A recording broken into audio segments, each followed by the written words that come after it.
Hello all, ഇന്ന് നമ്മൾ discuss ചെയ്യാൻ പോകുന്ന topic how to take care of your tooth brush. നമ്മൾ മിക്കവർക്കും ബ്രഷ് എങ്ങനെയാണ് കെയർ ചെയ്യേണ്ടതെന്ന് അറിയില്ല. അതിനുള്ള 6 പോയിന്റ്സ് ആണ് ഞാൻ നിങ്ങളായിട്ട് ഷെയർ ചെയ്യുന്നത്. ഫസ്റ്റ് ആൻഡ് ഫോർമോസ്റ്റ് തിങ് നമ്മൾ ശ്രദ്ധിക്കേണ്ടത് എന്താണെന്ന് വെച്ചാൽ rinse it തറലി before and after use.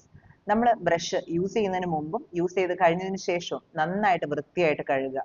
Tap water അല്ലെങ്കിൽ റണ്ണിങ് വാട്ടറിന്റെ അടിയിൽ നന്നായിട്ട് കഴുകുക. Secondly, store your tooth brush upright. നമ്മുടെ ബ്രഷ് യൂസ് ചെയ്തതിന് ശേഷം കിടത്തി വെക്കാതെ നിവർത്തി വെക്കുക. അപ്പം അത് വേഗം ഉണങ്ങാനായിട്ട് അത് ഹെൽപ്പ് ചെയ്യും. Thirdly, keep them separate.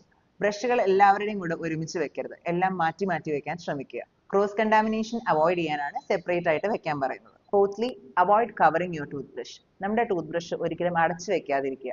അടച്ചു വെക്കുമ്പോൾ അതിൽ മോയ്സ്ചർ കണ്ടന്റ് മൂലം ബാക്ടീരിയ ഗ്രോത്ത് ഉണ്ടാവും. Fifth thing is don't keep your tooth brush near the toilet. ഒരിക്കലും ടോയ്ലറ്റിന്റെ അടുത്ത് ടൂത്ത് ബ്രഷ് വെക്കാതിരിക്കുക. വെക്കുകയാണെങ്കിൽ തന്നെ 6 feet away വെക്കുക. വൺ മോർ പ്രാക്ടീസ് നമ്മൾ കൊണ്ടുവരേണ്ടത് എന്താണെന്ന് വെച്ചാൽ close your toilet seat before flushing. ഇത് കണ്ടാമിനേഷൻ പ്രിവെന്റ് ചെയ്യാനായിട്ട് ഹെൽപ്പ് ചെയ്യും. ഡിസ്ഇൻഫെക്ട് ചെയ്യാനായിട്ട് നമ്മൾ ബ്രഷ് നല്ലൊരു ആന്റി ബാക്ടീരിയൽ മൗത്ത് വാഷിൽ ഒരു അരമണിക്കൂർ നേരം മുക്കി വെക്കുക. അതിനുശേഷം ക്ലീൻ ചെയ്ത് യൂസ് ചെയ്യുക.